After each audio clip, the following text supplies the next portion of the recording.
Selamat datang pada channel kami,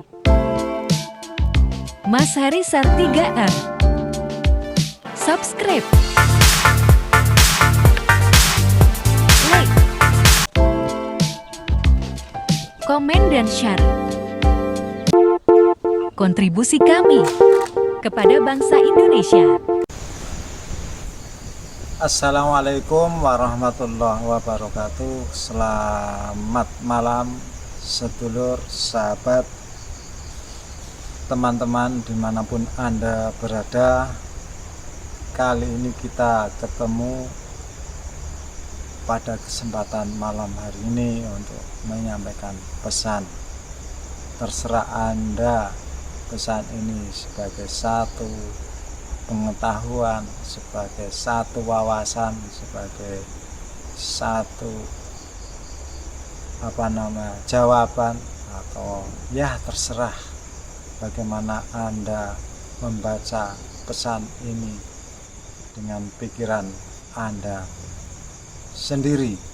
Kali ini kita menyampaikan tema judul Nasab Putri Aryani sekelas Gus Dur.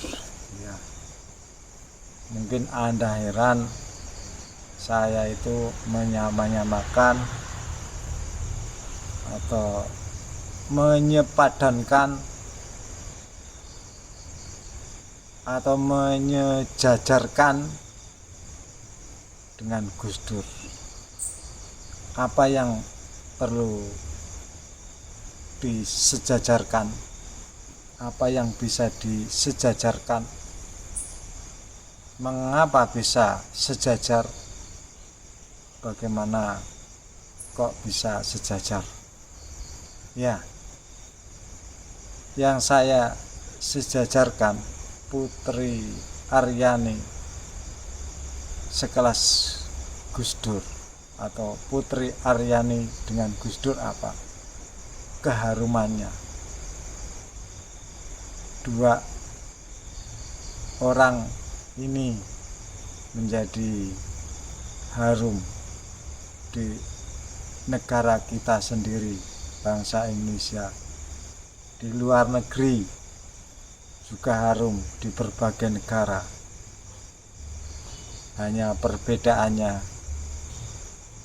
skillnya ditarik suara dan memainkan alat musik.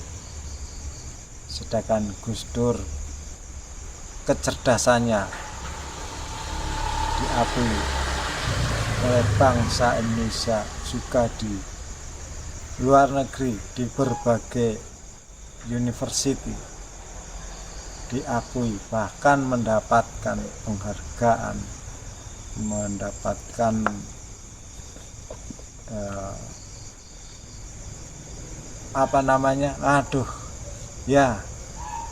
penghargaan yang setiap university itu berbeda-beda, karena mungkin seorang Gus Dur memaparkan tentang makalah-makalah, ternyata menguasai makalah-makalah tersebut, baik itu kebangsaan, baik itu agama, ataupun kebudayaan dan pengetahuan lainnya yang dimiliki oleh Gus Dur.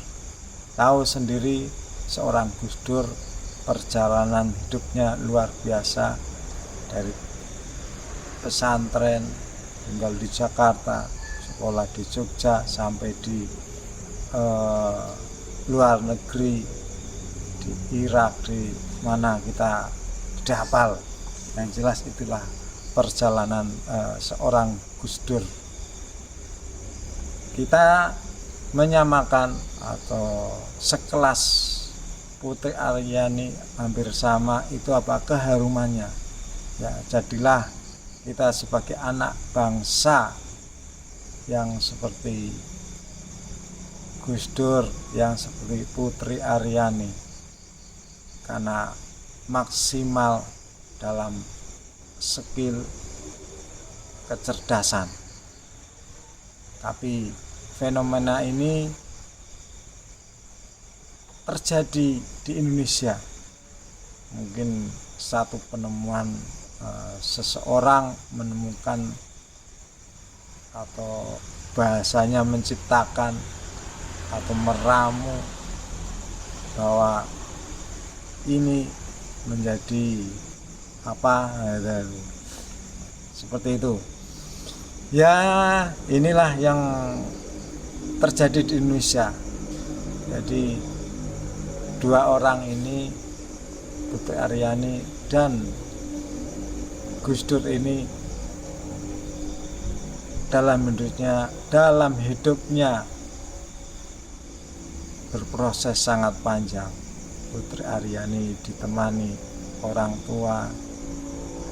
tuanya selalu membekali, selalu mendorong untuk menyiapkan apa yang skillnya Putri Aryani punya, terus didukung.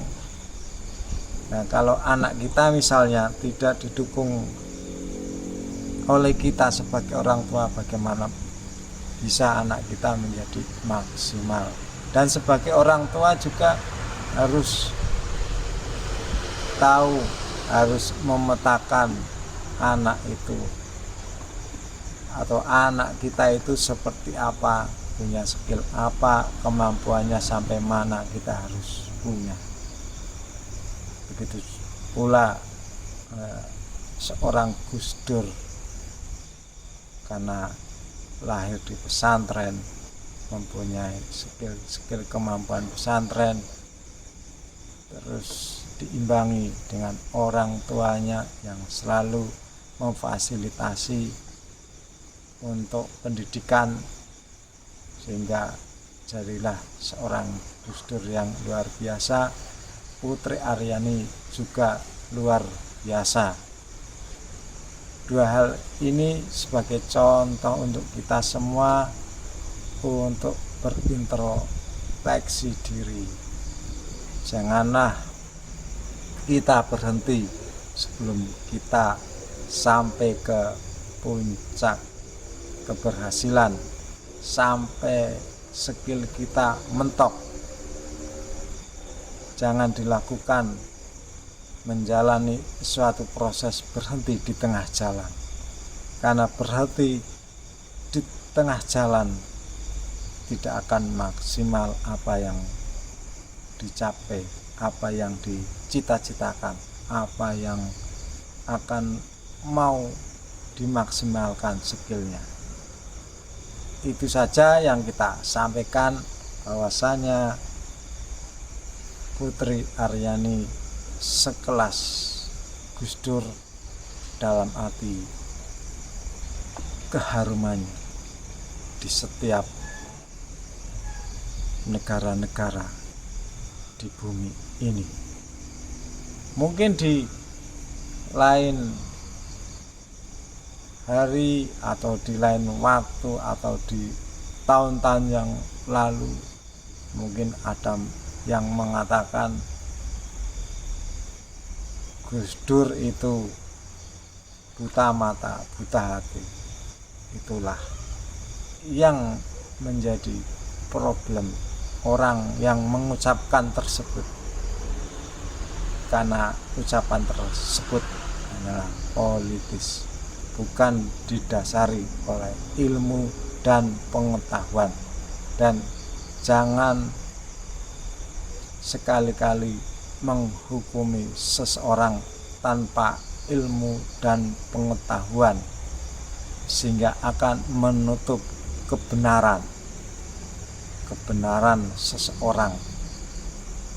Dalam arti jangan sampai kita mengkonspirasi skill seseorang yang dipunyai, justru kita malah mendukung, sehingga maksimal skill seseorang itu untuk menyampai ke tujuan apa yang dicita-citakan. Mungkin bertujuan untuk berkontribusi kepada bangsa Indonesia seperti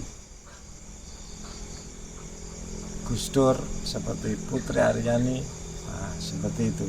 Begitu saya sebagai seorang pemulung sampah, setiap hari nyampah, saya itu juga berkontribusi kepada bangsa Indonesia. Saya terus bekerja di sampah. Namun dalam hal sampah ini saya tidak mungkin bekerja sendiri. Harus punya sistem yang terstruktur, masif. Nah, seperti itu. Ini suatu contoh, jadi lingkungan-lingkungan kita harusnya ketika ada orang yang berjuang di satu hal, maka kita mendukungnya. Jangan hanya menghukumi tanpa ilmu dan pengetahuan, mencerca hanya karena politik, bukan kepentingan umum, bukan kepentingan bangsa, tapi mencerca hanya untuk kepentingan pribadi ataupun golongan. Itu hal yang jelek. Itu saja dari saya di kesempatan malam hari ini tentang nasab Putri Aryani sekelas Gus Dur. Ingat, saya sebagai pengolah sampah menyampaikan pesan terakhir. Problem sampah adalah problem bersama. Mari kita bersama memilah sampah dari sumbernya. Demikian yang saya sampaikan. Terima kasih. Assalamualaikum warahmatullahi wabarakatuh.